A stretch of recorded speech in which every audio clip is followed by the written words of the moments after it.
8. दुख और दर्द आमतौर पर यह समझा जाता है कि ये दो इमोशंस के एक्सपीरियंस से इंसान अपने मन की सबसे गहरे, गुप्त और अंधेरी जगहों पर जाता है। लेकिन असलियत तो ये है कि सिर्फ एक ही इमोशन है जो उस जगह की गहराइयों तक इंसान को लेकर जा सकता है, और वो है डर। असली डर ऐसा होता है कि इंसान अपने ही शरीर पर काबू खो देता है। सांसें अपने आप ही बढ़ने लग जाती हैं, गला अपने आप ही सूखने लग जाता है, हमारा दिमाग खुद से कहीं दूर भागना चाहता है, लेकिन हमारा शरीर सुन नहीं पाता। सेंट जोसेफ कॉलेज नागपुर के एक पहाड़ी इलाके में बना हुआ था। डेट थी 12 जनवरी 2014 और रात के 12 बज चुके थे। पिछले 1 घंटे से इस कॉलेज के हॉस्टल के रूम नंबर 7501 में कुछ अजीबोगरीब चीजें हो रही थी।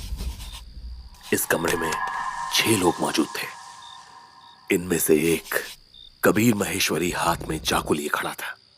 इस कमरे की दीवारों पर कुछ अजीब अक्षर और शेप्स बने हुए थे और जमीन पर एक रिचुअल सर्कल बना हुआ था। ऐसा लग रहा था जैसे कोई रिलीजियस रिचुअल चल रहा हो। हाथ में खून से सना चाकू लिए कबीर एकटक अपने सामने देखे जा रहा था, क्योंकि उसके सामने कुछ ऐसा भयानक हो रहा था जो वो अपनी आने वाली जिंदगी में कभी भुला नहीं पाने वाला था।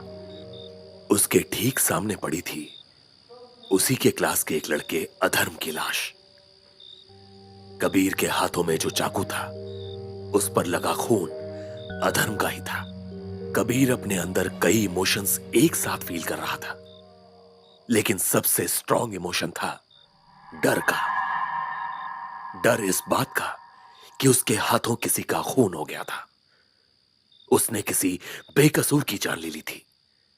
डर इस बात का भी था कि उसने ना ही एक लड़के की जिंदगी छोटी उम्र में रोक दी थी, बल्कि साथ ही में उसकी फैमिली की लाइफ भी हमेशा के लिए बर्बाद कर दी थी।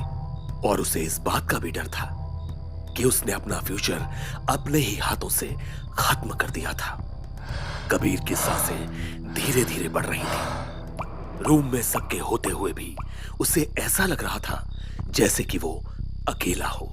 ऐसा लग रहा था कि जैसे समय उसके लिए रुक गया था। कबीर बार बार अपने हाथों पर लगा खून मिटाने की कोशिश कर रहा था। What have I done? What have I done? Kabir जब लाश की तरफ देख रहा था, उसे ऐसा लग रहा था जैसे कि अधर्म की आंखें उसी को देख रही हों। उसे एक बार ऐसा लगा जैसे अधर्म की लाश ने अपनी पलकें झपकाई हों। वो अधर्म की लाश को और पास देखने के लिए आगे बढ़ा। पास से देखने पर उसे लाश में कोई हलचल दिखाई नहीं दी, लेकिन फिर अचानक अधर्म की लाश ने अपने खून भरे हाथों से कबीर की शर्ट को कसकर पकड़ लिया।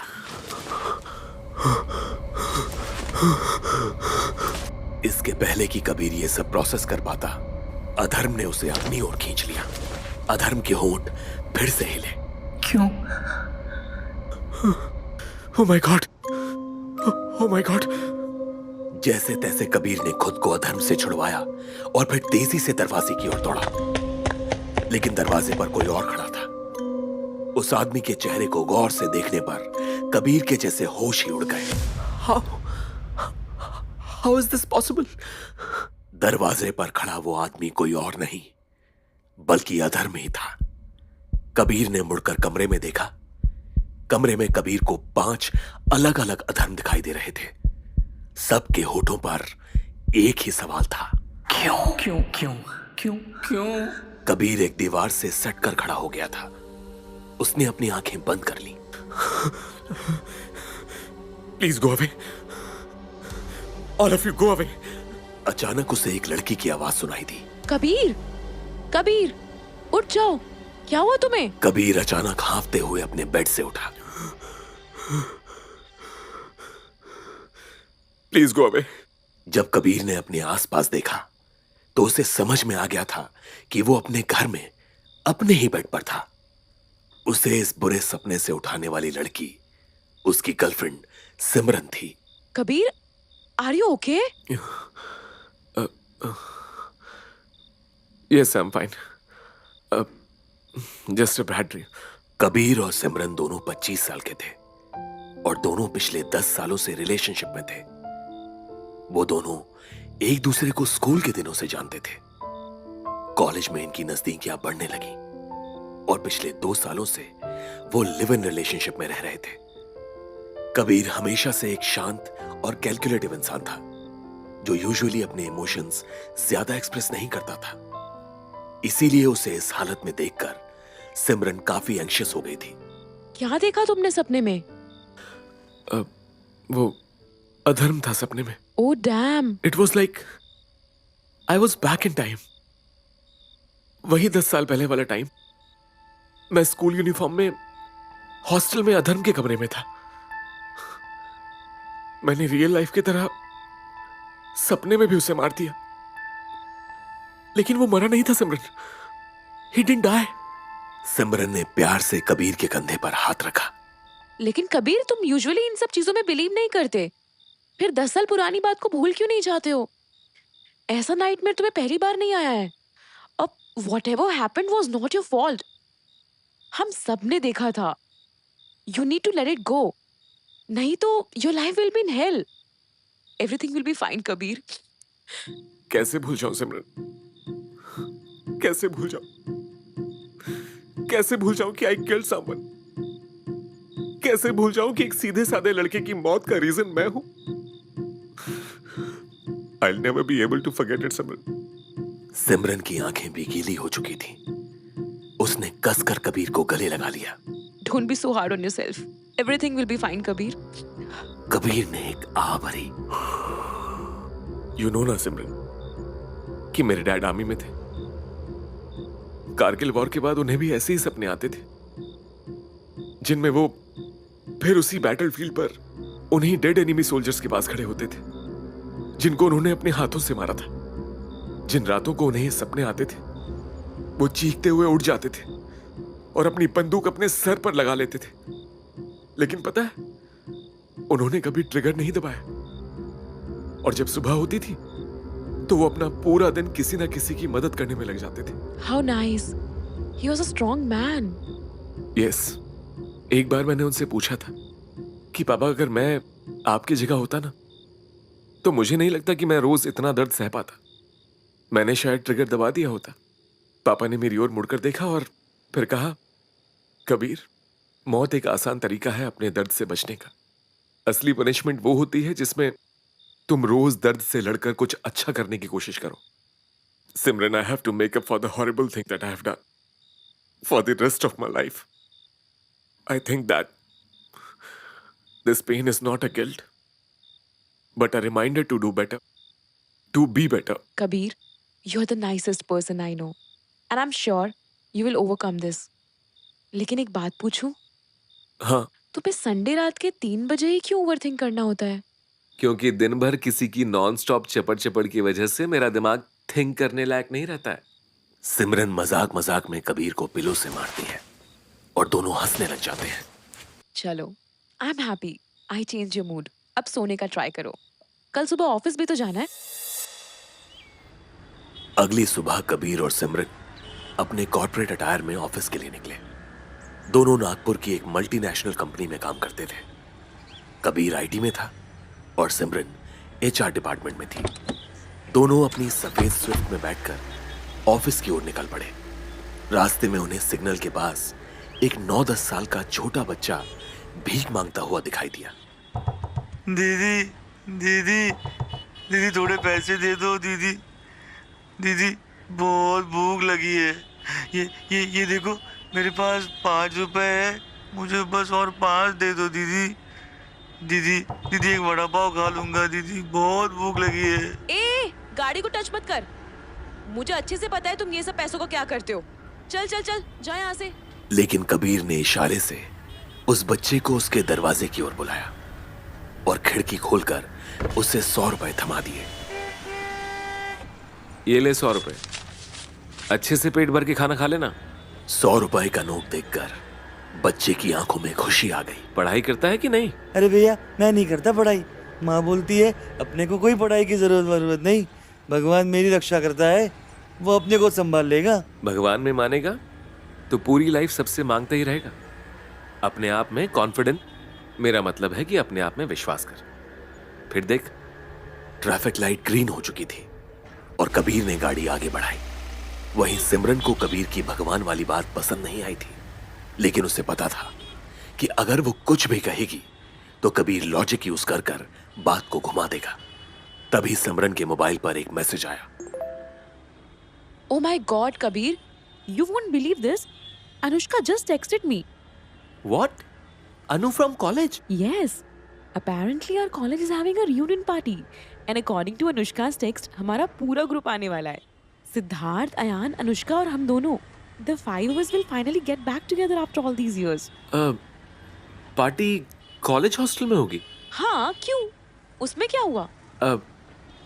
नथिंग, तुम जाओ। To me, it's just a waste of time. अरे, why would you say that? Simran, come on. You know why, don't you? वो लोग और वो जगह will just remind me of that terrible day. I don't want. But don't you want to meet our friends? It's been so long. Simran, I hate them. जो गलती मेरे से हुई थी, you know, our friends were responsible for it.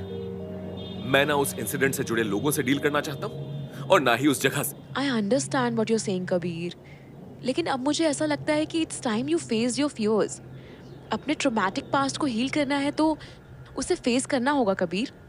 I see this as a sign from universe. Are you saying that I should also forgive my harami friends? Kabir, give them a chance. अगर तुम बदल सकते हो तो हो सकता है कि विद एज उन लोगों को भी अपनी गलतियों का एहसास हो गया हो। एक बार मिल के तो देखो, कबीर।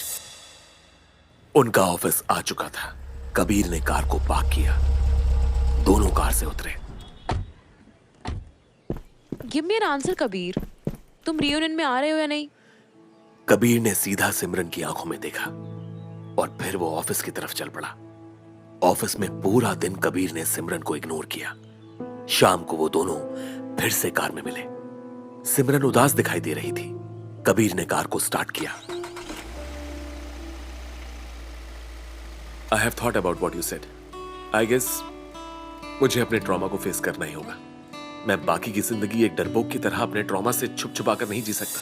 कुछ एक हफ्ते बाद सैटरडे को रीयूनियन पार्टी का दिन आ गया। शाम के 7 बजे कबीर और सिमरन सूट वूट पहनकर रीयूनियन पार्टी के लिए निकल पड़े। उनके घर से हॉस्टल कुछ 1 घंटे की दूरी पर था। कार में एसी फुल ब्लास्ट पर था, लेकिन कबीर के माथे पर पसीना था। अब Kabir, how are you feeling? Kabir ने अपनी टाई थोड़ी लूज की। I am nervous but I am okay. तुम्हें डर लग रहा है? कबीर ने एकदम से सिमरन की तरफ देखा। डर किस बात का? नर्वस हूं, पर उसका रीजन तुम्हें पता है। नर्वसनेस और डर में फर्क होता है, सिमरन। सिमरन ने बाहर देखते हुए कबीर के कंधे पर हाथ रखा। एक टिप ले लो मेरे से। मैं जब बहुत नर्वस होती हूँ ना, कंटिन्यूअसली स्माइल करने लग जाती हूँ। Trust me, it helps. Kabir की हंसी छूट गई। प्लीज यार सिमरन, तुम और तुम्हारे you are hilarious. I am fine, don't worry. Hostel पहुंचते ही कबीर ने पार्किंग लॉट में अपनी कार पार्क की। सिमरन, तुम पार्टी में सब लोगों को ज्वाइन करो। मैं जरा बाथरूम होके आता हूँ। ओके, इफ यू वांट मैं तुम्हारा यहाँ वेट करती हूँ। साथ में पार्टी में जाएंगे। नो इट्स ओके, तुम जाओ, आई विल कम। सिमरन के जाते ही कबीर पार्किंग लॉट के पास में बने एक मेंस टॉयलेट में गया। जब वो टॉयलेट से बाहर आया तो उसने देखा कि एक 15 साल का लड़का टॉयलेट के बाहर खड़ा रो रहा था। Hey, are you okay? उस लड़के ने अपने आंसू पोंछे। I am not fine. मैं बहुत दुखी हूँ। क्यों? क्या हुआ? मेरी क्लास के कुछ लड़के हैं, भैया वो मुझे बुली करते हैं। आज तो उनमें से एक ने मुझे मॉलेस्ट करने की कोशिश की। Oh, I am sorry to hear this. But तुम्हें प्रिंसिपल ऑफिस में जाके कंप्लेन करनी चाहिए। आओ, मैं चलता हूं तुम्हारे साथ। उस लड़के ने अपने आंसू पोंछे। दोनों प्रिंसिपल ऑफिस की तरफ जाने लग गए। वो दोनों पार्किंग लॉट के पीछे से होते हुए एक लॉन में एंटर हुए। वहां कुछ सीढ़ियां बनी हुई थी। कबीर उस लड़के के पीछे पीछे उन सीढ़ियों पर चलने लग गया। ये कोई नया रास्ता है क्या प्रिंसिपल के ऑफिस जाने का? यस, शॉर्टकट है। कबीर उस लड़के के साथ लगातार बातें कर रहा था। फिर वो लड़का एकदम से रुक गया। हम आ गए। कबीर ने आसपास नजर मारी। उसने देखा कि वो एक बिल्डिंग के काफी ऊपर वाले फ्लोर के एक पैसेज में था। पैसेज के एक तरफ एक 3 फीट की दीवार थी जहां से पूरा कॉलेज साफ दिखाई दे रहा था। कबीर का दिल जोर से धड़कने लग गया। हम इतनी ऊपर कब आए? अरे भैया, अभी तो आए लिफ्ट से। लिफ्ट से? लेकिन हमने लिफ्ट कब ली? मुझे ऐसा कुछ याद नहीं है। Where are we? कबीर ने आसपास ध्यान से देखा। वो उस बिल्डिंग के 7th फ्लोर के पैसेज में था। पैसेज में कई सारे रूम्स थे। We are in the hostel, aren't we? Yes. Kabir ने अपने सामने वाले कमरे के दरवाजे पर नजर मारी। This is room number 7501। This was Adharm's room. Kabir ने मुड़कर उस लड़के की तरफ देखा, लेकिन उसके सामने मुस्कुराता हुआ खुद अधर्म खड़ा था।